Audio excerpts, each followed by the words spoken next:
Halo guys, Assalamualaikum warahmatullahi wabarakatuh. Kembali lagi di channel Cinta Tanpa Izin. Tapi hari ini kita tidak akan membawakan cerita novel romantis, tapi cerita horor. Yang dimana cerita kali ini mengisahkan tentang seorang pemuda bernama Rizky yang sudah berusia 40 tahun yang memiliki usaha toko baju yang bernama Sophia Collection. Tapi usaha tidak selalu membuahkan hasil yang kita harapkan. Usahanya semakin lama, semakin hari semakin sepi, hingga ia pun putus asa. Di balik keputusasaannya itu, ia bertemu dengan seorang pria tua bernama Pak Suroso. Dan akhirnya Rizky melakukan perjanjian gelap. Apakah yang akan terjadi di kisah Rizky kali ini? Penasaran dengan ceritanya? Tanpa basa-basi, kita langsung ke ceritanya. Di sebuah kota kecil di Jawa Tengah yang namanya hanya dikenal sebagai Kota Wetan, tempat di mana jalan raya berliku-liku menyilang sawah yang hijau dan atap rumah bambu masih terlihat. Menyebar di antara gedung-gedung baru, ada seorang pria bernama Rizky Adi Pratama. Usianya mendekati 40 tahun, rambutnya sudah mulai memutih di ujungnya, dan wajahnya yang dulu ceria kini selalu tertutup kerutan kekhawatiran. Rizky adalah pemilik toko baju yang terletak di gang paling sepi di pinggir pasar tradisional, sebuah tempat yang dulu ramai, tapi sekarang hanya dipenuhi oleh suara angin yang menerbangkan debu dan daun kering yang tergeletak di lantai. Toko itu bernama Sophia Collection, dinamai istri yang paling dicintainya, Sophia Wijaya. Setiap hari, Rizky akan duduk di kasir yang sudah AUS, tangan tergenggam pulpen yang tidak pernah terpakai, dan mata memandang jalan depan tanpa melihat apa-apa. Orang-orang akan lewat, beberapa melihat ke dalam toko, tapi hanya berhenti sebentar, lalu melanjutkan langkahnya. Tidak ada yang mau beli, baju-bajunya tidak buruk, bahkan sebagian besar baru saja dibeli dari pemasok di kota tetangga. Tapi semuanya terasa hampa, seolah kurang sesuatu yang membuat orang ingin memegangnya. Pada hari itu, seperti hari-hari sebelumnya, Rizky sudah duduk di kasir sejak jam 8 pagi. Sinar matahari pagi masuk melalui jendela kaca yang kotor, menciptakan jalur cahaya yang memecah kegelapan di dalam toko. Dia melihat sepasang suami istri berjalan melewati gang. Wanita itu memegang tangan suaminya sambil tersenyum. Rizky teringat pada masa muda dirinya dan Sophia, waktu di mana mereka juga selalu berjalan seperti itu, membayangkan masa depan yang cerah. Tapi sekarang, masa depan itu hanya terlihat seperti kabut tebal yang tidak bisa dilalui. Tadi ada telepon dari Pak Pungli, kata suara lembut dari belakangnya. Rizky berbalik, melihat Sophia berdiri di pintu masuk gudang, tangan memegang handphone dengan erat. Wajahnya yang cantik, dengan alis tebal dan mata coklat yang lembut, sekarang terlihat pucat dan lelah. Sophia bekerja sebagai guru di SD terdekat. Gajinya tidak banyak, tapi itu yang menyelamatkan mereka dari kebangkrutan. Dia bilang kalau sampai akhir minggu hutang tidak lunas, dia akan ambil toko ini. Rizky menghela napas dalam-dalam, dada terasa sesak. Berapa lagi yang harus dibayar? 40 juta, jawab Sophia, suara sedikit gemetar. Dia katanya sudah menunggu terlalu lama. Rizky berdiri, mengelilingi toko sambil melihat baju-baju yang tergantung rapi di rak. Ada baju batik untuk pria dan wanita, kemeja yang rapi, bahkan baju anak yang lucu. Semua itu tidak ada yang mau beli. Aku tidak tahu lagi, Sophia, ucapnya, suara penuh keputusasaan. Aku sudah coba segalanya, mengurangi harga, memberikan diskon, bahkan meminta bantuan tetangga, tapi tidak ada yang berfungsi. Bayar sekolah Dewi yang baru masuk SMA bulan depan juga belum ada. Aku rasanya sudah tidak bisa lagi. Sophia mendekat, memeluk pinggang Rizky dari belakang. Tubuhnya kecil dan lembut, memberi rasa tenang yang sesaat. Semua akan baik-baik saja sayang, katanya, bibir menyentuh telinga Rizky. Kita punya Dewi, dia butuh kita. Jangan putus asa dulu ya. Rizky memegang tangan Sophia yang berada di pinggangnya. Aku takut, Sofia. Aku takut kita akan hilang semua. Toko, rumah, bahkan Dewi. Jangan takut, ucap Sofia lagi, lebih mantap. Kita akan lewati ini bersama. Sekarang, aku harus pulang ke rumah buat masak. Dewi akan pulang sekolah dalam sejam lagi. Kamu mau pulang bersama nanti? Rizky mengangguk. Nanti saja. Aku mau tunggu sebentar lagi, mungkin ada yang mau beli. Sofia tersenyum pelan, lalu keluar dari toko. Rizky kembali duduk di kasir, mata memandang jalan depan. Waktu berjalan lambat, jam 9, jam 10, jam 11, dan tidak seorang pun yang masuk toko. Hanya suara burung yang berkicau di pohon depan dan suara motor yang lewat jarang-jarang. Hingga sore hari tiba, langit mulai memerah, dan Rizky menyadari bahwa hari ini lagi-lagi tidak ada penjualan. Dia menutup toko, mengunci pintu dengan kunci yang sudah berkarat, dan berjalan menuju warung kopi yang terletak di ujung gang. Warung itu bernama Kopi Kenangan, dipunyai oleh seorang bapak bernama Pak Slamet yang sudah tua. Tempat itu selalu sepi pada sore hari, jadi Rizky suka ke sana untuk minum kopi dan merenungkan masalahnya. Ketika dia sampai, Pak Slamet sudah menunggu. Kopi hitam biasa ya, Pak Rizky? Tanya Pak Slamet, tersenyum. Rizky mengangguk, lalu duduk di bangku kayu yang sudah EUS di sudut warung. Langit semakin gelap, dan lampu neon di dalam warung menyala dengan cahaya kemerahan yang lemah.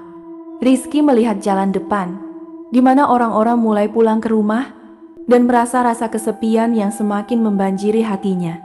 Masalah masih belum selesai ya, Pak? Tanya Pak Slamet, menyajikan kopi yang panas ke meja. Rizky mengangguk, mengangkat cangkir kopi dan menghirupnya. Rasanya pahit, tapi menyegarkan. Hutang semakin banyak, Pak Slamet. Pungli mau ambil toko. Aku tidak tahu apa yang harus kulakukan. Pak Slamet menghela napas. Hati-hati dengan orang-orang semacam itu, Pak. Mereka tidak punya hati. Mungkin kamu harus minta bantuan ke orang lain. Rizky menggeleng. Siapa yang mau bantuin orang yang sudah bangkrut seperti aku? Tiba-tiba, suara lembut terdengar dari belakangnya. Mungkin aku bisa membantu. Rizky berbalik dan melihat seorang pria tua yang berdiri di pintu warung. Pria itu berbadan tinggi dan kurus, rambutnya putih semuanya, dan wajahnya penuh kerutan. Dia memakai baju batik tua berwarna coklat tua dan dasi batik yang sama warnanya. Tapi yang paling menarik perhatian Rizky adalah matanya, mata yang hitam dan dalam, seolah bisa melihat ke dalam hatinya. Silakan duduk, Pak, ucap Pak Slamet, tersenyum. Pria tua itu mendekat, lalu duduk di bangku di depan Rizky. Dia tersenyum pelan, dan Rizky merasa rasa tidak nyaman yang muncul di hatinya. Tapi dia juga merasa harapan yang kecil. Mungkin pria ini benar-benar bisa membantunya. Nama saya Pak Suroso, ucap pria tua itu memperkenalkan diri. Aku mendengar bahwa kamu sedang menghadapi masalah yang sulit, Pak Rizky. Rizky mengangguk, merasa heran. Bagaimana pria ini tahu namanya? Anda tahu saya? Pak Suroso tersenyum. Saya tahu banyak orang di kota ini. Dan saya tahu siapa yang membutuhkan bantuan. Dia melihat ke arah Rizky, matanya terlihat semakin dalam. Kamu punya toko baju yang tidak laris kan? Hutang yang banyak, dan takut kehilangan semua yang kamu punya. Rizky mengangguk, merasa mulutnya kering. Anda bisa membantuku? Pak Suroso mengangguk. Ya, saya bisa. Saya punya cara untuk membuat tokomu laris lagi. Sangat laris, sampai kamu tidak perlu khawatir tentang hutang lagi. Rizky merasa harapan yang semakin besar. Apa yang harus kulakukan? Apa saja yang kau minta, aku akan lakukan. Pak Suroso tersenyum pelan, lalu mengeluarkan sehelai kertas putih dari saku bajunya.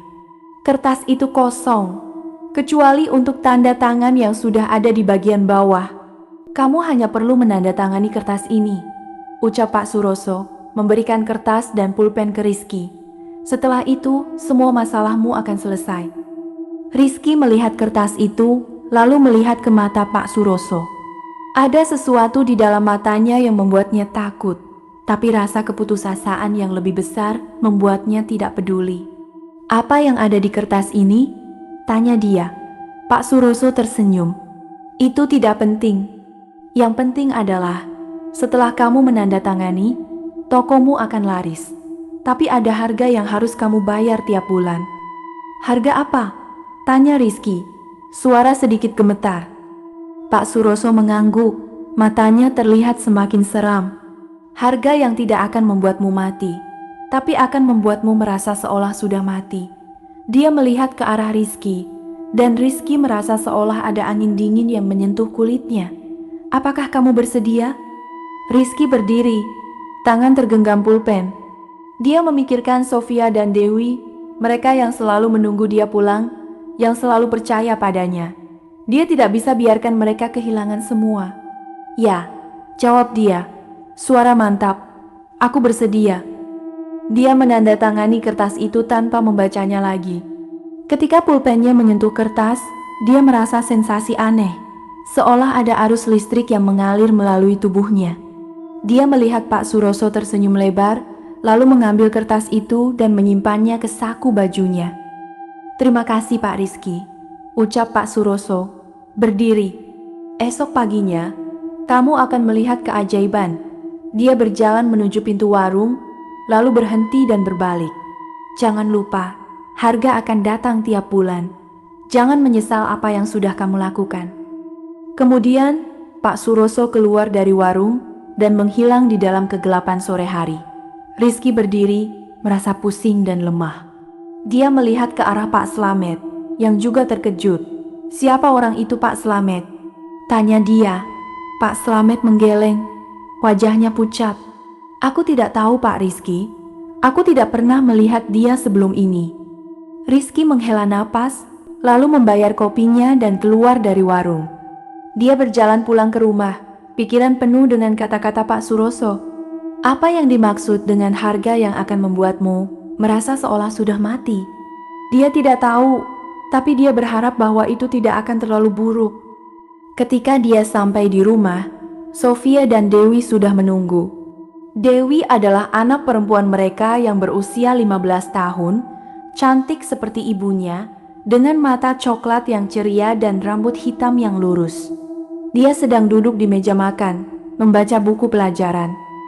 Kamu pulang terlambat, Bapak, ucap Dewi, tersenyum. Aku sudah menunggu kamu buat makan. Rizky tersenyum, mendekat dan mencium kepala Dewi. Maaf ya nak, Bapak ada urusan. Mereka makan malam bersama, nasi putih, lauk ikan bakar, dan sayuran. Sofia berbicara tentang hari dia di sekolah, dan Dewi berbicara tentang tugasnya. Rizky mendengarkan dengan senang hati, merasa rasa tenang yang sesaat. Mungkin Pak Suroso benar, esok paginya semua masalahnya akan selesai. Setelah makan, Rizky mandi dan tidur. Dia tidur tidak nyenyak, mimpi-mimpi buruk menghantui dia. Mimpi tentang toko yang kosong, tentang pungli yang datang untuk mengambil semua, tentang Sofia dan Dewi yang menangis. Dia bangun beberapa kali, berkeringat dingin, dan melihat jam 2, jam 3, jam 4. Hingga akhirnya matahari pagi muncul. Rizky bangun, merasa lelah dan pusing. Dia mandi lagi, memakai baju kerja, dan berjalan menuju toko. Ketika dia sampai di gang, dia melihat sesuatu yang membuatnya terkejut. Banyak orang, berdiri di depan toko Sofia Collection. Mereka antri dari pintu toko sampai ke ujung gang, dan semua mereka terlihat ingin masuk. Rizky tidak percaya matanya. Ini adalah keajaiban yang dia tunggu-tunggu. Dia cepat-cepat membuka pintu toko, dan orang-orang mulai masuk dengan riuh. Baju batik itu berapa harganya, Pak? Tanya seorang wanita. Kemeja itu ada ukuran M tidak? Tanya seorang pria. Aku mau beli baju ini untuk anakku, ucap seorang ibu. Rizky sibuk melayani pembeli. Tangan tergesa-gesa mengambil baju dan menghitung uang. Semua baju terjual dengan cepat. Baju batik, kemeja, baju anak, semua habis dalam sejam. Rizky melihat uang yang menumpuk di kasir. dan merasa rasa kegembiraan yang tak pernah dia rasakan sebelumnya. Semua masalahnya selesai. Tiba-tiba, Sofia dan Dewi datang. Mereka melihat antrian orang di depan toko dan terkejut. "Rizky, apa yang terjadi?" tanya Sofia, mata penuh keheranan. Rizky berlari ke arahnya, memeluknya erat. "Semua sudah baik-baik saja, Sofia. Toko kita laris. Semua baju habis terjual." Sofia menangis dengan senang hati, memeluk suaminya. Dewi juga senang, melompat-lompat dan berteriak, "Ih, Bapak hebat. Kita tidak usah khawatir lagi." Rizky melihat keluarga yang dicintainya dan merasa bahagia. Semua itu benar-benar terjadi. Tapi tiba-tiba dia merasa rasa aneh di dada. Seolah ada sesuatu yang hilang, sesuatu yang penting yang dia tidak bisa ingat. Dia coba memikirkan, apa itu? Siapa yang dia lupakan? Dia melihat ke arah jalan depan, di mana orang-orang masih berjalan masuk ke toko. Dia melihat langit yang cerah, matahari yang menyinari, dan rasa bahagia yang meliputi dirinya. Mungkin itu hanya perasaan semata, dia pikir. Masalahnya sudah selesai, jadi apa yang perlu dia khawatirkan? Tapi di dalam hati, dia merasa rasa takut yang kecil. Rasa takut tentang kata-kata Pak Suroso, harga yang akan datang tiap bulan. Apa yang akan terjadi nanti? Apa yang dia harus bayar? Dia melihat ke arah langit dan melihat awan hitam yang mulai muncul. Awan yang besar dan gelap, seolah akan hujan badai. Dan tiba-tiba, dia mendengar suara berbisik di telinganya. Suara yang sama dengan suara Pak Suroso. "Harga sudah mulai datang, Pak Rizky. Jangan lupa janjimu." Rizky menangis sedikit, tangan tergenggam erat. Dia tidak tahu apa yang akan terjadi selanjutnya. Tapi dia tahu bahwa keajaiban ini tidak akan datang tanpa biaya. Dan di dalam hati, dia merasa bahwa masa depan yang dia impikan ternyata tidak sesenang yang dia bayangkan. Malah, itu bisa jadi awal dari kesialan yang paling buruk dalam hidupnya. Seminggu kemudian, kegembiraan di hati Rizky masih belum mereda. Toko Sofia Collection makin laris, bahkan lebih laris dari yang dia bayangkan. Setiap hari, antrian pembeli membentang dari pintu toko sampai ke ujung gang, dan baju-bajunya habis terjual sebelum dia sempat mengisi rak lagi. Rizky harus menyewa pemasok baru dari 3 kota tetangga, dan bahkan sudah merencanakan untuk membuka cabang di pasar utama kota. Uang mulai menumpuk di rekeningnya. Dia sudah melunasi semua hutang, membayar sekolah Dewi sampai tamat SMA, dan bahkan beli sepeda motor baru untuk Sofia. Hari-hari berlalu dengan penuh kesibukan. Rizky bangun pagi, sibuk di toko sampai sore, lalu pulang rumah untuk makan malam bersama keluarga. Sofia selalu tersenyum lebar ketika dia pulang, dan Dewi selalu menceritakan cerita di sekolahnya dengan antusias. Semua terasa sempurna, seolah itu adalah akhir dari semua kesulitan yang dia alami. Tapi setiap kali dia ingat kata-kata Pak Suroso tentang harga yang akan datang, rasa khawatir kecil itu akan muncul di dada, meskipun dia selalu mencoba mengusirkannya. Tanggal 15 tiba dengan perlahan. Hari itu, cuaca sedikit mendung. Angin bertiup kencang dan membawa bau tanah basah dari sawah di sekitar kota. Rizky sedang sibuk melayani pembeli di toko ketika handphonenya berdering. Dia melihat nama Sofia tertera di layar, suaranya terasa cemas. "Sayang, kapan kamu pulang?" tanya Sofia, suara sedikit gemetar. "Ayahku sudah menunggu kamu di rumah nenek.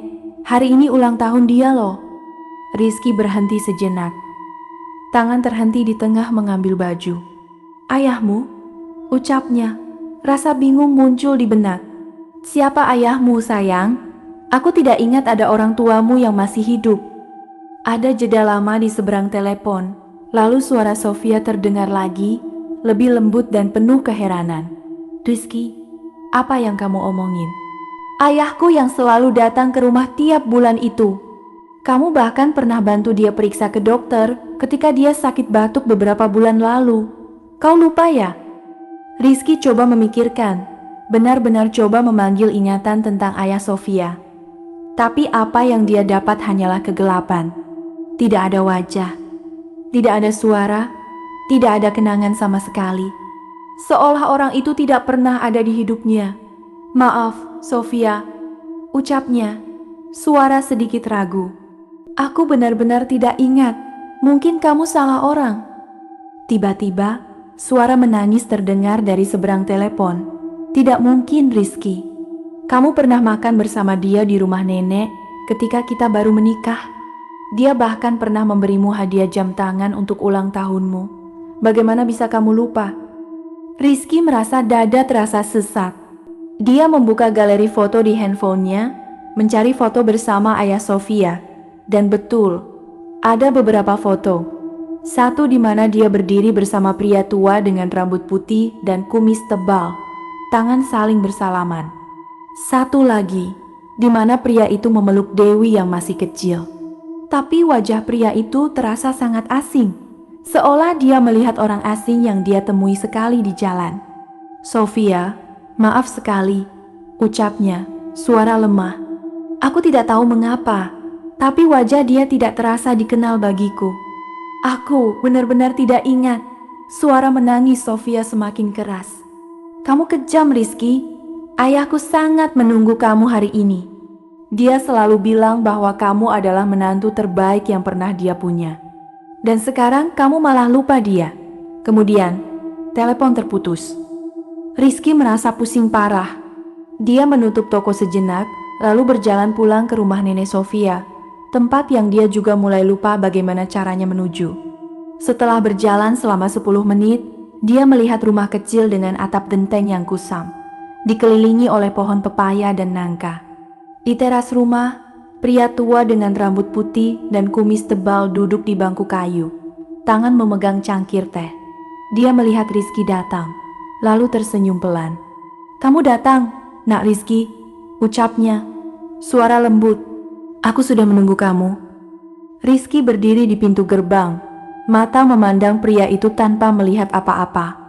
"Maaf, Pak," ucapnya, rasa malu dan kebingungan campur aduk. Aku tidak ingat siapa kamu." Wajah pria itu tiba-tiba memucat. Dia berdiri perlahan, tangan gemetar. "Apa yang kamu katakan, Nak? Kamu lupa ayahmu sendiri." Rizky mengangguk, mata mulai berkaca-kaca. Maaf, Pak. Aku tidak tahu mengapa. Aku benar-benar tidak ingat." Pria itu menghela napas dalam-dalam. Wajahnya terlihat sangat sedih. "Baiklah," ucapnya, suara lemah. "Kalau begitu, kamu bisa pulang. Aku tidak mau memaksamu." Dia kembali duduk di bangku, kepala tergeleng-geleng. Rizky merasa hatinya hancur. Dia berjalan pulang ke rumah, pikiran penuh dengan pertanyaan. Bagaimana bisa dia lupa ayah Sofia yang selalu datang ke rumah? Apa yang salah dengan dirinya? Ketika dia sampai di rumah, Sofia sudah ada di sana, duduk di sofa dengan wajah pucat dan mata merah dari menangis. Dewi berdiri di sampingnya, tangan memeluk pinggang ibunya. "Bapak, kenapa kamu lupa pamanku?" tanya Dewi, suara gemetar. "Pamanku yang selalu memberiku mainan ketika dia datang." Rizky mendekat, ingin memeluk mereka tapi takut ditolak. "Aku tidak tahu, Nak. Aku benar-benar tidak tahu mengapa aku lupa." Tiba-tiba, handphone Sofia berdering. Dia mengangkat telepon, mendengar apa yang dikatakan orang di seberang, lalu wajahnya tiba-tiba memucat sampai tidak ada warna. Dia menjatuhkan telepon ke lantai, menangis teresak-esak. Ayahku meninggal," ucapnya, suara terpotong-potong. "Dokter katanya karena serangan jantung. Nenek katanya dia sedih banget setelah kamu pergi. Dia bilang kamu tidak mencintainya lagi." Rizky terjatuh ke lantai, tangan menutup wajah. Air mata mengalir deras. Dia ingat kata-kata Pak Suroso, harga yang akan membuatmu merasa seolah sudah mati. Apakah ini itu? Kehilangan ingatan tentang orang yang dicintai dan menyebabkannya mati karena sedih. Hari-hari berikutnya penuh dengan kesedihan. Rizky membantu Sofia mengurus pemakaman ayahnya. Banyak orang datang, tetangga, kerabat, teman-teman, Semua mereka menyampaikan belasungkawa. Beberapa dari mereka bertanya mengapa Rizky tampak tidak sedih, bahkan seolah tidak mengenal orang yang dimakamkan. Rizky tidak bisa menjawab. Dia hanya bisa menangis dan meminta maaf. Setelah pemakaman, kehidupan mulai kembali normal. Tapi ada yang berubah di antara Rizky dan Sofia. Sofia masih mencintainya, tapi ada jarak yang terasa di antara mereka. Jarak yang dibuat oleh kesedihan dan kebingungan. Rizky selalu merasa bersalah, dan rasa khawatir tentang harga yang akan datang semakin membanjiri dirinya. Bulannya berlalu cepat, dan tanggal 15 datang lagi. Hari itu, Rizky pulang rumah lebih cepat dari biasanya, takut akan yang terjadi. Dia membuka pintu rumah, dan melihat Dewi duduk di lantai ruang tamu, menangis dengan kepala terbaring di lutut. Sofia berdiri di sampingnya, wajahnya penuh dengan ketakutan. "Nak Dewi, kenapa kamu menangis?" tanya Rizky, mendekat dengan hati yang berdebar kencang. Dewi mengangkat muka, mata merah dan berkaca-kaca. "Bapak, kenapa kamu tidak ingat adikku Rian?" ucapnya, suara terpotong-potong.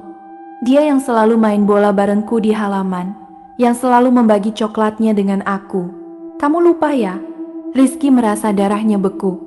"Adikmu? Nak, kau cuma seorang anak kan? Kita tidak punya anak laki-laki selainmu." Dewi mengangkat handphonenya, menunjukkan foto di layar. Di foto itu, dia berdiri bersama bocah laki-laki kecil dengan rambut keriting dan senyum ceria. Mereka berdiri di halaman rumah, tangan saling memegang bola sepak. "Ini adikku Rian, Bapak," teriak Dewi. "Dia berusia 9 tahun. Dia tinggal di rumah nenek karena dia sakit. Kamu selalu mengunjunginya bersama aku tiap minggu." Rizky melihat foto itu, tapi wajah bocah laki-laki itu terasa sangat asing. Dia coba memanggil ingatan tentang Rian, tapi hanya kegelapan yang dia dapat. Tidak ada kenangan tentang bermain bola, tidak ada kenangan tentang coklat, tidak ada kenangan sama sekali. "Nak, maaf sekali," ucapnya, suara lemah. "Aku benar-benar tidak ingat. Aku tidak tahu mengapa." Dewi menangis semakin keras. "Kamu jahat, Bapak. Adikku sangat mencintaimu. Dia selalu menunggu kamu datang tiap minggu. Bagaimana bisa kamu lupa dia?" Sofia mendekat, memeluk Dewi. "Rizky, apa yang terjadi denganmu?" tanya dia, suara penuh dengan ketakutan. "Pertama ayahku, sekarang Rian. Bagaimana bisa kamu lupa mereka semua?" Rizky tidak bisa menjawab. Dia hanya bisa berdiri dan menangis, merasa dirinya semakin hancur. Dia ingat kata-kata Pak Suroso, setiap bulan harga akan datang. Dan sekarang, harga itu adalah ingatannya tentang Rian. Beberapa jam kemudian, telepon masuk dari nenek mereka. Suara nenek itu teresak-esak, menangis. Rian terjatuh dari tangga di rumahku," ucapnya. "Dia sudah dibawa ke rumah sakit, tapi dokter katanya dia sudah tidak bisa diselamatkan." Rizky menjatuhkan handphone ke lantai. Darahnya beku, dan dia merasa pusing parah. Dia sudah menyebabkannya mati karena sedih tidak diingat oleh orang yang paling dicintainya. Malam itu, Rizky tidak bisa tidur. Dia berdiri di teras rumah, melihat langit yang gelap dan bintang yang menyala. Dia ingat Pak Suroso, pria tua yang memberikan keajaiban tapi juga kesialan padanya. Dia harus mencari dia, meminta dia untuk membatalkan semua. Dia tidak mau kehilangan lagi orang yang dicintainya. Esok paginya, Rizky bangun pagi dan berjalan ke warung kopi-kopi kenangan, tempat dia pertama kali bertemu Pak Suroso. Tapi ketika dia sampai di sana, dia terkejut. Warung itu sudah tutup, pintu ditutup rapat dengan papan kayu dan tulisan "tutup selama sekali lagi" tertera di atasnya. Dia menuju ke tetangga warung, seorang wanita yang menjual sayuran di depan rumahnya. "Ibu, apakah tahu kapan warung kopi ini akan buka lagi?" tanya Rizky. "Dan apakah ibu tahu siapa pemiliknya? Atau siapa orang tua yang pernah datang ke sana beberapa bulan lalu?" Wanita itu menggeleng, wajahnya penuh dengan kebingungan. "Pak, Warung ini sudah tutup sejak 2 minggu yang lalu. Pemiliknya adalah Pak Slamet, tapi dia sudah pindah ke kota lain. Dan tentang orang tua yang kamu maksud, aku tidak pernah melihat orang tua apa-apa datang ke warung itu. Hanya Pak Slamet dan pelanggan yang biasa. Rizky merasa harapan yang terakhirnya hilang.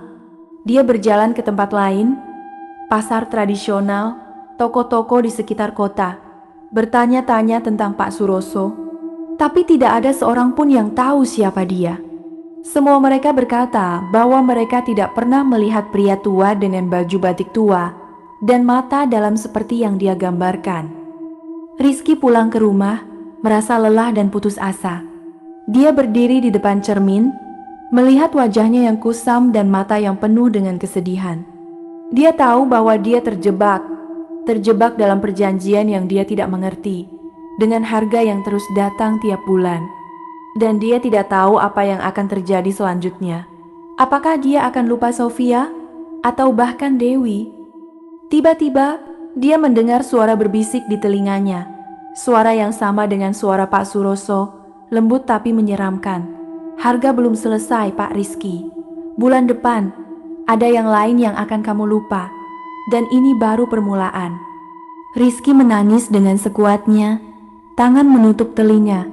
Dia merasa kegelapan membanjiri dirinya, dan dia tahu bahwa kesialan yang dia alami baru saja mulai. Pada bulan ketiga, tanggal 15 mendekat seperti bayangan yang tidak bisa dihindari. Setiap hari, Rizky merasa detik itu berjalan semakin lambat, seolah waktu sendiri takut untuk menghadapi apa yang akan terjadi. Dia sudah tidak tidur semalam selama seminggu, matanya terasa merah dan perih, dan kepalanya selalu pusing seperti ada suara bisikan yang tidak pernah berhenti. Dia menghabiskan hari-hari di toko dengan hati yang berdebar kencang, selalu memeriksa jam, takut bahwa saat itu akan tiba tanpa peringatan. Hari sebelum tanggal 15, hujan turun seharian. Angin bertiup kencang, memukul pintu toko dan jendela kaca yang kusam, membuat suara mengerikan yang membuat pembeli pun merasa tidak nyaman. Rizky duduk di kasir, tangan tergenggam erat, mata memandang jam yang menunjukkan pukul 9 malam. Dia sudah menutup toko lebih awal, takut untuk pulang, tapi juga takut untuk tinggal. Akhirnya, dia memutuskan untuk pulang. Dia harus menghadapinya, apapun yang akan terjadi. Jalan pulang terasa lebih panjang dari biasanya. Jalan raya yang basah dan licin membuat dia berjalan lambat. Dan cahaya lampu jalan yang redup hanya menambah kesendiriannya. Dia melihat rumah-rumah yang terang, mendengar suara keluarga yang bahagia di dalamnya, dan merasa rasa sakit yang semakin dalam di hati.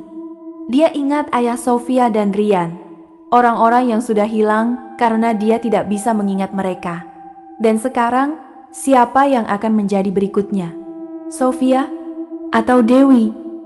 Ketika dia sampai di rumah, lampu dalam sudah menyala. Sofia berdiri di teras, tangan memegang selimut tipis, menunggu dia. Wajahnya yang cantik terlihat pucat dan lelah, dan matanya penuh dengan ketakutan yang sama seperti yang ada di hati Rizky. "Kamu pulang terlambat," ucapnya, suara lembut. "Aku khawatir." Rizky mendekat, ingin memeluknya, tapi tangannya terasa kaku. "Aku baik-baik saja," jawabnya. Meskipun dia tahu bahwa itu bohong, cukup sibuk di toko. Mereka masuk ke dalam rumah dan Dewi muncul dari kamarnya. Anak perempuan mereka itu sudah mengenakan piyama dan rambutnya masih lembab dari mandi. "Bapak, mau minum teh?" tanya dia, senyum meskipun matanya terlihat sedih. Rizky mengangguk, merasa hatinya hancur. Dia tidak bisa membayangkan kehilangan ingatan tentang kedua orang yang paling dicintainya di dunia. Dia duduk di sofa, menyeduh teh untuk dirinya sendiri dan Sofia, dan mereka duduk bersama dalam keheningan yang berat. Hanya suara hujan yang turun di atap dan jam dinding yang berdetik-detik yang terdengar. Jam terus berjalan, 11 malam, 12 malam, dan tanggal 15 akhirnya tiba. Pada pukul 0 tepatnya, ada suara yang membuat semua orang terkejut. Pintu depan rumah terbuka sendiri dengan bunyi krik yang mengerikan. Angin dingin memasuk ke dalam rumah, membatalkan lilin yang menyala di meja dan membuat suhu ruangan turun drastis. Rizky berdiri dengan cepat, hati berdebar kencang sampai seolah akan meledak.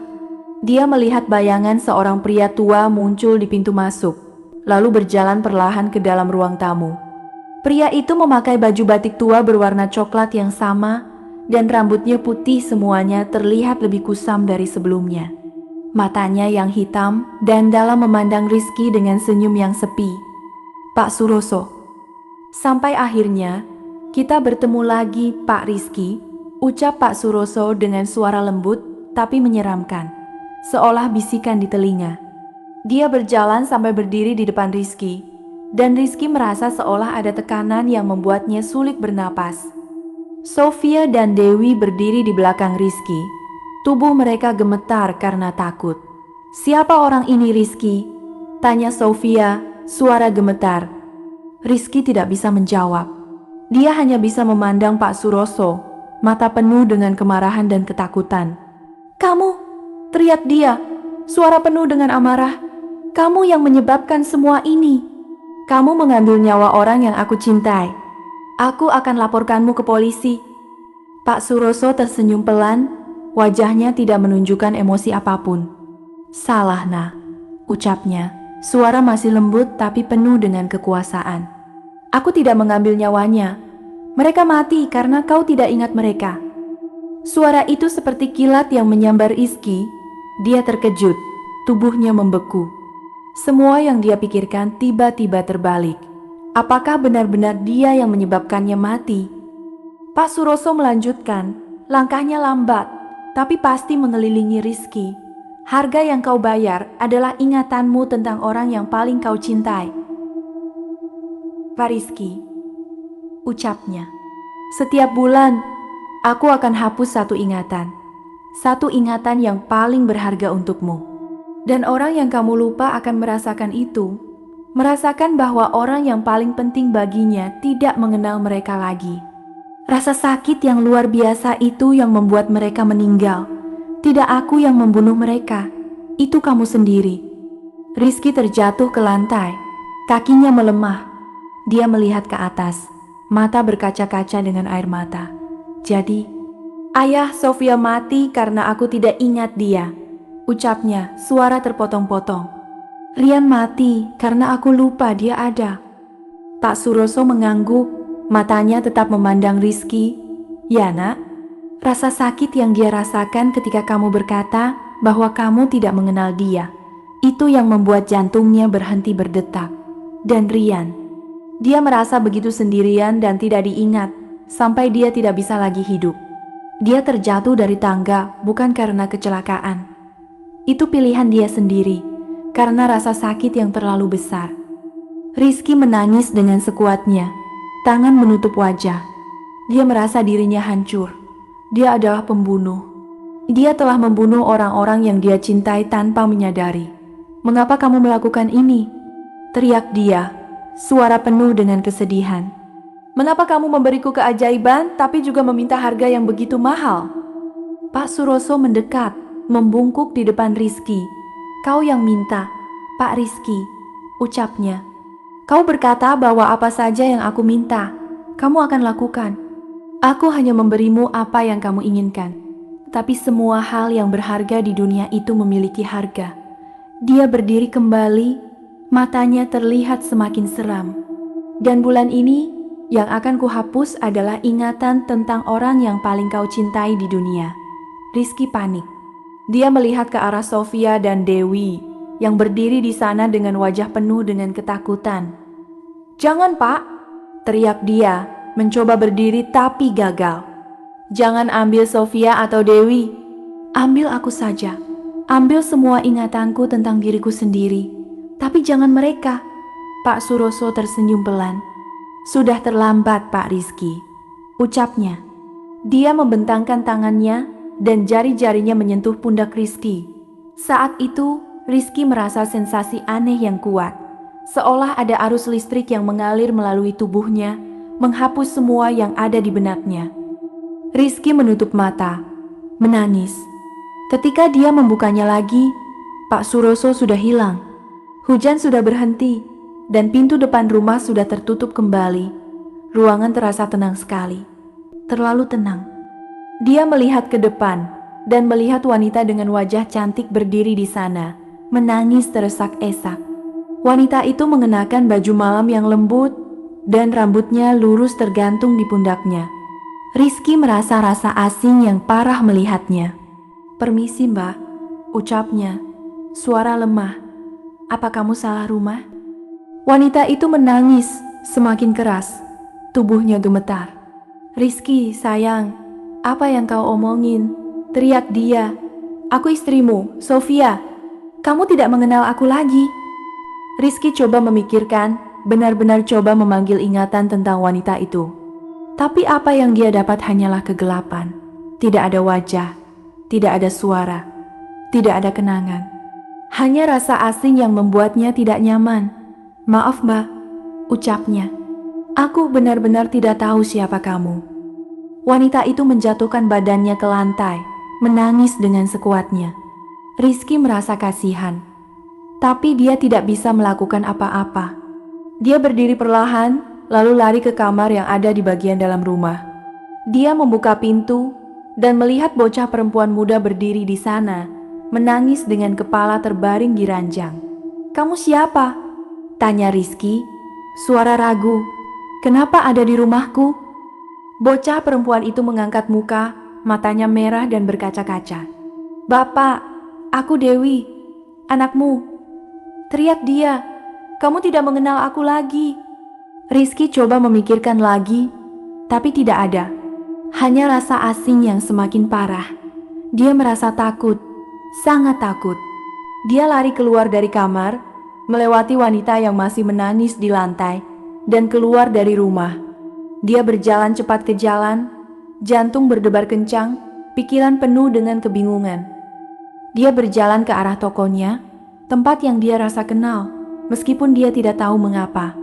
Ketika dia sampai di sana, toko Sophia Collection sudah terbuka, dan banyak orang berdiri di dalamnya. Mereka melihat Rizky datang, lalu menyapa dengan senyum. "Hai Pak Rizky, bagaimana kabar hari ini?" tanya seorang pria yang berdiri di dekat rak baju. Rizky membingungkan. Dia tidak tahu siapa pria itu, atau siapa orang-orang lain di dalam toko. Tapi mereka semua mengenalnya. Dia berjalan ke dalam, menuju kasir yang kusam, dan melihat cermin yang terpasang di dinding. Dia melihat wajahnya sendiri. Wajah pria dewasa dengan rambut yang mulai memutih, mata yang penuh dengan kebingungan.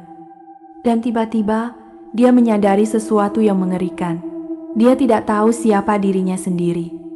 Dia tidak ingat namanya, tidak ingat dari mana dia berasal, tidak ingat apa yang dia lakukan sebelum ini. Semua ingatannya tentang dirinya sendiri, semua kenangan tentang masa muda, tentang cinta, tentang kehidupannya, sudah hilang. Hanya kegelapan yang ada di benaknya, dan rasa asing yang meliputi semua yang dia lihat. Rizky menangis dengan sekuatnya, tangan menutup wajah. Dia berdiri di tengah toko yang ramai, tapi merasa semakin sendirian dari semua orang di dunia. Dia tidak tahu siapa dia, tidak tahu siapa orang-orang yang mengenalnya, dan tidak tahu kemana dia harus pergi. Dan di dalam hati yang gelap, dia merasakan suara bisikan Pak Suroso yang masih terdengar. "Ini bukan akhir, Pak Rizky. Ini hanya awal dari apa yang akan datang." Rizky berdiri di tengah jalan. Tubuhnya gemetar karena dingin dan kebingungan. Matanya memandang sekeliling. Semua yang dia lihat terasa asing.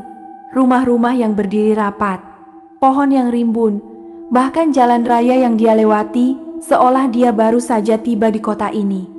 Dia tidak ingat namanya, tidak ingat keluarga, tidak ingat apa-apa kecuali satu hal. Dia punya toko baju yang terletak di gang sepi di pinggir pasar. Itu adalah satu-satunya kenangan yang tersisa, seperti benang yang lemah yang menahan dia dari terjatuh ke dalam kegelapan penuh. Setelah berdiri selama beberapa menit, dia memutuskan untuk pulang ke rumah yang dia rasa miliknya, meskipun dia tidak tahu mengapa. Dia berjalan dengan langkah yang lurus, seolah tubuhnya sendiri yang tahu jalan. Ketika dia sampai di rumah, Pintu depan masih terbuka sedikit dan cahaya dari dalam menyinari jalan. Dia masuk dengan hati yang berdebar kencang dan melihat dua orang yang dia temui tadi, wanita cantik dan bocah perempuan, masih berdiri di ruang tamu, menangis dengan sekuatnya. "Wahai, siapapun kamu," ucap wanita itu, suara terpotong-potong karena menangis. Tolong ingat aku. Aku Sofia, istrimu. Kamu tidak bisa lupa aku begitu saja." Bocah perempuan mendekat, tangan memegang rok wanita itu. "Bapak, aku Dewi," teriak dia. "Aku anakmu. Kamu selalu memanggilku nak cantik tiap pagi. Ingatkah kamu?" Rizky melihat mereka dengan rasa kasihan yang dalam, tapi tidak ada emosi lain. Dia tidak tahu siapa mereka, tidak tahu mengapa mereka menangis, dan tidak tahu mengapa mereka berkata bahwa dia adalah suami dan ayah mereka. Dia hanya merasa lelah dan takut. "Maaf," ucapnya. Suara lemah. "Aku tidak tahu apa yang harus kukatakan. Aku tidak mengenal kalian." Wanita itu menjatuhkan badannya ke sofa, menangis sampai terseduh-seduh. Bocah perempuan memeluk pinggangnya, menangis bersama. Rizky berdiri di sana selama beberapa menit, melihat mereka, lalu memutuskan untuk tidur. Dia tidak bisa tidur di kamar manapun yang terasa asing. Jadi dia tidur di lantai ruang tamu, menutupi tubuhnya dengan selimut yang dia temukan di sofa. Meskipun lelah, dia tidak bisa tidur.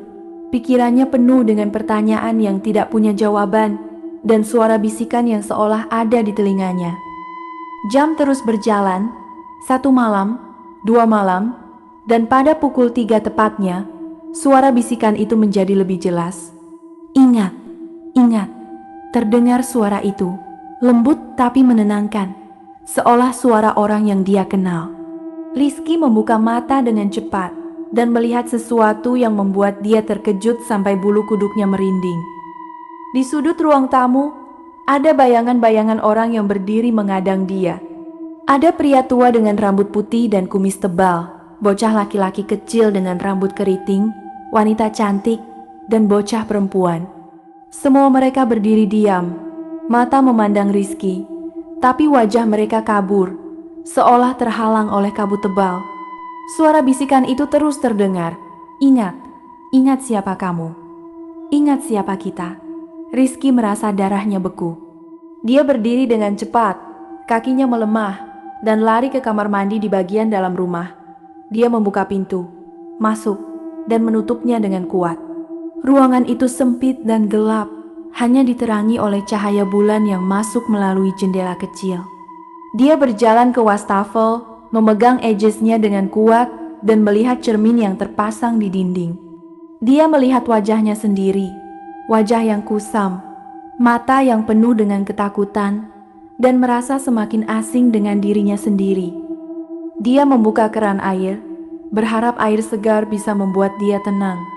Tapi apa yang keluar bukan air bening, melainkan air yang berwarna merah muda, seolah darah yang baru saja keluar dari tubuh. Rizky terkejut, menangis teriak. Dia mencoba menutup keran, tapi air masih keluar, mengalir deras ke wastafel dan memenuhi lantai kamar mandi. Warnanya semakin merah, semakin gelap, seolah darah yang menguap. Dia melihat cermin lagi, dan tiba-tiba wajahnya berubah. Wajah pria dewasa yang dia kenal digantikan oleh wajah Pak Suroso, pria tua dengan mata hitam dan dalam, yang tersenyum pelan. "Kau sudah membayar harga, nak," ucap bayangan di cermin. Suara sama dengan suara Pak Suroso yang dia temui tadi malam. "Sekarang, kau akan hidup selamanya dengan kegelapan ingatanmu. Itu adalah hukumanmu untuk memilih keajaiban daripada orang yang kamu cintai." Rizky menangis, tangan menutup mata. Ketika dia membukanya lagi, wajah Pak Suroso sudah hilang, dan wajahnya sendiri kembali. Air yang keluar dari keran sudah bening lagi, dan lantai kamar mandi kering seolah tidak pernah ada darah. Dia merasa pusing parah, seolah semua itu hanya mimpi. Tapi rasa takut yang ada di hatinya terlalu nyata untuk itu. Dia keluar dari kamar mandi, kembali ke ruang tamu. Wanita dan bocah perempuan sudah tidur di sofa, masih saling memeluk. Rizky berdiri di sana selama beberapa menit, melihat mereka, lalu pergi ke meja dan mengambil koran yang tergeletak di sana. Dia membuka halaman depan, dan matanya langsung tertarik ke berita besar yang tercetak dengan huruf tebal. Wanita dan bocah perempuan tewas tercekik di rumah mereka. T.R. Angge adalah suami dan ayah mereka yang hilang. Rizky merasa darahnya beku.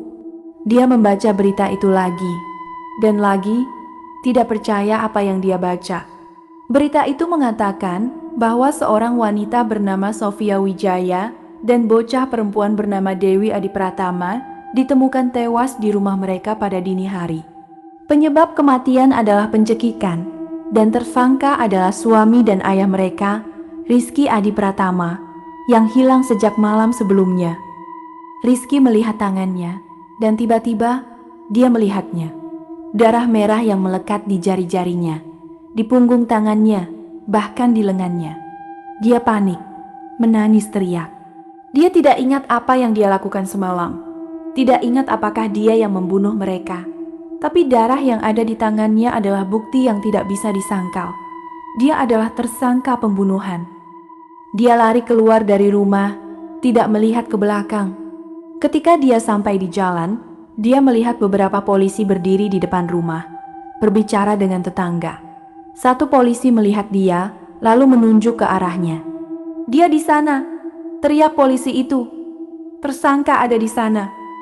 Rizky panik lebih jauh. Dia lari secepat mungkin, melewati gang-gang sempit, melewati sawah yang basah, sampai dia mencapai hutan di pinggir kota. Hutan itu rimbun dan gelap, dengan pohon-pohon besar yang menutupi langit.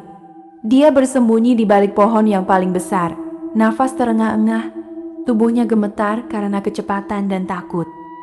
Dia berdiri di sana selama beberapa menit, mendengar suara polisi yang mencari dia di kejauhan, lalu suara itu hilang. Dia merasa lega sebentar, tapi rasa takutnya masih ada. Dia melihat sekeliling, dan tiba-tiba dia melihat seseorang yang duduk di batu besar di dekatnya. Pria tua dengan baju batik tua berwarna coklat, rambut putih yang kusam, dan mata hitam yang dalam. "Pak Suroso, kau lari dari polisi ya, Pak Rizky?" ucap Pak Suroso dengan suara lembut, tapi menyeramkan. Dia tidak melihat ke arah Rizky, tapi seolah dia tahu bahwa dia ada di sana. Tapi tidak ada gunanya. Mereka akan menemukanmu, dan mereka akan mengirimmu ke penjara, atau bahkan hukuman mati. Rizky keluar dari sembunyiannya, tangan menggenggam erat. "Apa yang kamu lakukan padaku?" teriak dia, suara penuh dengan amarah. "Apa yang kamu inginkan dariku?" Pak Suroso berdiri, berbalik ke arah Rizky, dan tersenyum pelan. "Aku tidak lakukan apa-apa padamu, Pak Rizky," ucapnya. "Kau yang melakukan segalanya sendiri. Kau yang memilih untuk menandatangani perjanjian. Kau yang memilih untuk melupakan orang yang kamu cintai. Dan kau yang memilih untuk membunuh mereka." Rizky menangis. Tubuhnya gemetar. "Aku tidak membunuh mereka," teriak dia. "Aku tidak ingat apa yang aku lakukan semalam. Aku tidak bisa membunuh orang yang aku tidak kenal." Pak Suroso mendekat, matanya memandang Rizky dengan senyum yang sepi. "Kau tidak ingat ya?" ucapnya. "Tapi darah di tanganmu tidak bohong. Dan rasa bersalah yang ada di hatimu juga tidak bohong. Kau tahu bahwa kamu yang bersalah, meskipun kamu tidak ingat apa yang kamu lakukan." Dia berdiri di depan Rizky, dan Rizky merasa seolah ada tekanan yang membuatnya sulit bernapas. Itu yang paling menyakitkan. "Pak Rizky, tidak ingat apa yang kau lakukan, tapi tahu bahwa kamu adalah pembunuh." Rizky terjatuh ke lantai, menangis dengan sekuatnya. Dia merasa dirinya hancur sampai tidak ada yang tersisa. Dia adalah pembunuh, orang yang membunuh istri dan anaknya sendiri tanpa menyadari. Dan semua itu karena dia terlalu tamak, terlalu putus asa untuk mencari jalan keluar yang benar. Pak Suroso menyentuh pundak Rizky dengan lembut. "Tetapi ceritamu belum selesai, Pak Rizky," ucapnya, suara lembut seolah menenangkan. "Ada sesuatu yang kamu belum ketahui. Sesuatu yang akan membuatmu semakin terkejut." Dia menarik tangannya, lalu berjalan perlahan menjauh. menghilang di dalam kegelapan hutan.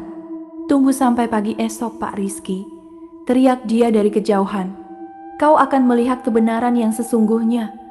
Rizky berdiri sendirian di hutan, gelap dan sunyi. Dia tidak tahu apa yang dimaksud dengan kata-kata Pak Suroso, tapi rasa takut dan rasa bersalah yang ada di hatimu semakin membanjiri dirinya. Dia menunggu di sana, menanti pagi esok, seolah itu adalah satu-satunya harapan yang tersisa. Dan di dalam hati yang gelap, dia merasakan bahwa kebenaran yang akan datang tidak akan membuatnya lega, melainkan akan membuatnya merinding berkepanjangan, bahkan setelah semua itu selesai. Rizky berdiri di tengah hutan yang gelap dan sunyi, menunggu pagi esok seperti yang dikatakan Pak Suroso. Udara malam sangat dingin, membuat tubuhnya gemetar meskipun dia sudah menutupi diri dengan daun yang rimbun. Setiap detik terasa seperti selamanya, dan rasa takut serta rasa bersalah yang ada di hatinya semakin membanjiri dirinya. Dia tidak tahu apa yang akan terjadi ketika matahari muncul, tapi dia tahu bahwa itu akan menjadi kebenaran yang akan mengubah segalanya.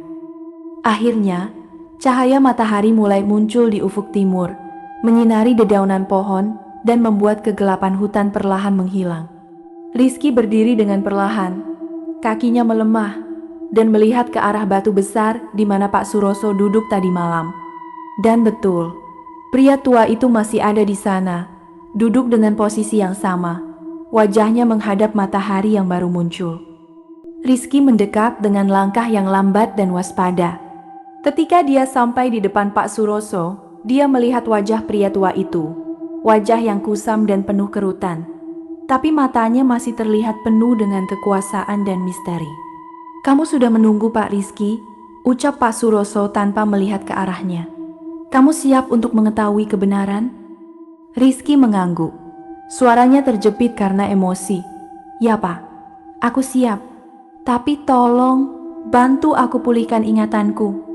Aku ingin tahu apa yang sebenarnya terjadi. Aku ingin tahu apakah aku yang membunuh mereka." Pak Suroso berdiri dengan perlahan. Tubuhnya terlihat kurus dan lemah di bawah cahaya matahari pagi. Dia mengeluarkan sehelai kertas putih dari saku bajunya. Kertas yang sama seperti yang Rizky tandai beberapa bulan yang lalu, dengan tanda tangan yang sudah ada di bagian bawah. "Ada satu cara lagi untuk membatalkan semua ini, Pak Rizky," ucapnya, memberikan kertas dan pulpen ke Rizky. "Kau bisa pulihkan semua ingatanku, semua kenangan tentang ayah Sofia, Rian, Sofia, dan Dewi, tapi harga yang harus kau bayar adalah lebih besar dari sebelumnya." "Lebih besar dari apa yang kamu bayangkan?" Rizky mengambil kertas dan pulpen dengan tangan yang gemetar. Dia tidak peduli apa harganya. Dia hanya ingin tahu kebenaran, ingin ingat semua orang yang dia cintai, bahkan jika itu berarti dia harus membayar harga yang mahal. "Apa saja, Pak?" teriak dia. Suara mantap. "Cukup aku bisa ingat lagi. Cukup aku bisa tahu apa yang sebenarnya terjadi." Tanpa ragu lagi, dia menandatangani kertas itu. Pada saat pulpennya menyentuh kertas, dia merasa sensasi yang kuat dan menyakitkan, seolah ada arus listrik yang mengalir melalui tubuhnya, menghancurkan semua yang ada di benaknya dan menggantikannya dengan kenangan-kenangan yang hilang. Dan kemudian, semua itu kembali. Dia melihat ayah Sofia, pria tua dengan rambut putih dan kumis tebal yang selalu memberinya teh hangat ketika dia datang ke rumah nenek. Dia melihat Rian, bocah laki-laki kecil dengan rambut keriting, yang selalu meminta dia bermain bola di halaman. Dia melihat Sofia, istri yang paling dicintainya, yang selalu menenangkannya ketika dia putus asa. Dia melihat Dewi, anak perempuan yang cantik, yang selalu menyebutnya bapak terhebat di dunia. Semua kenangan itu muncul sekaligus, jelas dan nyata, seolah mereka baru saja terjadi kemarin. Dan kemudian, dia melihat apa yang terjadi semalam. Dia melihat dirinya sendiri berdiri di ruang tamu, melihat Sofia dan Dewi yang menangis. Dia melihat dirinya sendiri pergi ke kamar mandi, melihat darah yang keluar dari keran. Dia melihat dirinya sendiri kembali ke ruang tamu, melihat Sofia dan Dewi yang sudah tidur. Tapi dia tidak melihat dirinya sendiri membunuh mereka. Sebaliknya, Dia melihat Sofia bangun dengan cepat, mengambil selimut dari sofa, dan membungkusnya di lehernya sendiri. Dia melihat Dewi mengikuti langkah ibunya, mengambil tali yang tergeletak di lantai, dan mengikatnya di lehernya. Mereka melakukan itu sendiri, karena rasa sakit yang terlalu besar, karena mereka merasa tidak diingat oleh orang yang paling penting baginya. Rizky menangis teresak-esak, air mata mengalir deras ke pipinya.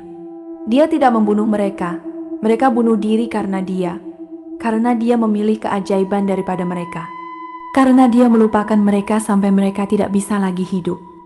Sekarang, kau sudah ingat semua, Pak Rizky, ucap suara lembut dari belakangnya. Rizky berbalik, melihat Pak Suroso berdiri di sana, tersenyum pelan. Kau tahu kebenaran? Kau tidak membunuh mereka, tapi kamu adalah penyebab kematian mereka. Dan sekarang, kau harus membayar harga yang telah kita sepakati. Rizky mengangguk. Hati yang hancur tidak bisa berkata apa-apa. Apa harganya, Pak? Tanya dia, suara lemah. Pak Suroso mendekat, tangannya menyentuh pundak Rizky. Harga yang kau bayar adalah, aku akan mengambil ingatanmu tentang dirimu sendiri selamanya, ucapnya. Suara sangat lembut, tapi menakutkan. Kau akan ingat semua orang yang kamu cintai, tapi kamu tidak akan ingat siapa kamu. Kau akan hidup selamanya dengan kenangan yang menyakitkan, tapi tanpa tahu siapa yang memiliki kenangan itu. Sebelum Rizky bisa berbicara, Pak Suroso menyentuh dahinya dengan jari-jarinya. Rizky merasa kepalanya pusing parah, seolah seluruh dunia berputar di sekitarnya. Dia melihat cermin yang terpasang di batang pohon besar di depannya. Cermin yang dia tidak tahu ada sebelumnya. Dan di cermin itu, dia melihat sesuatu yang mengerikan. Wajahnya hilang. Hanya bayangan kosong yang ada di sana, bayangan yang memiliki bentuk manusia, tapi tanpa wajah, tanpa rambut, tanpa apa-apa yang bisa mengenalinya. Dia adalah hantu yang hilang, makhluk yang ada tapi tidak ada, yang ingat semua orang tapi tidak ingat dirinya sendiri. Selamat tinggal, Pak Rizky, ucap Pak Suroso, suaranya semakin jauh.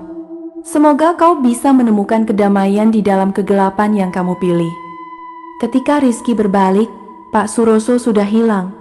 Dia berdiri sendirian di hutan, melihat cermin di depannya, melihat bayangan kosong yang merupakan dirinya sendiri. Dia mencoba berbicara, tapi hanya suara bisikan yang keluar dari mulutnya. Siapa aku? Siapa aku? Sejak itu, di hutan pinggir kota Wetan yang rimbun itu, banyak orang melihat bayangan orang yang berdiri di balik pohon besar yang paling tinggi. Bayangan itu tidak memiliki wajah, tidak memiliki bentuk yang jelas, tapi setiap orang yang melihatnya merasa rasa takut dan kesedihan yang mendalam. Dan setiap malam, terutama pada tanggal 15 bulan, orang-orang mendengar suara bisikan yang keluar dari hutan. Siapa aku? Siapa aku? Dan setiap tanggal 15 bulan, bayangan itu akan muncul di rumah-rumah orang yang kesulitan. Orang-orang yang putus asa, yang mencari jalan keluar dari masalah mereka. Bayangan itu akan menawarkan mereka keajaiban, sukses, uang, kemakmuran, dengan harga yang tak terduga. Hanya sedikit orang yang menerima tawaran itu. Tapi mereka yang menerima akan menemukan bahwa harganya jauh lebih mahal dari yang mereka bayangkan. Dan sampai sekarang, tidak ada orang yang tahu bahwa bayangan itu adalah Rizky Adi Pratama, pria yang memiliki keajaiban daripada keluarga yang dicintainya.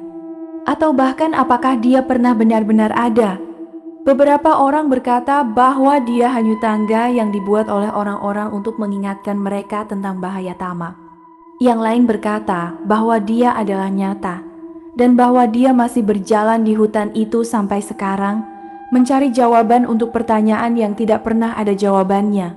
Siapa aku? Siapa aku?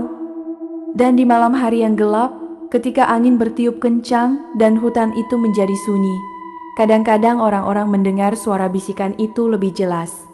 Dan mereka merasa bulu kuduknya merinding, karena mereka tahu bahwa bayangan itu ada, dan bahwa dia bisa muncul di rumah mereka kapan saja, menawarkan keajaiban yang akan merusak hidup mereka selamanya.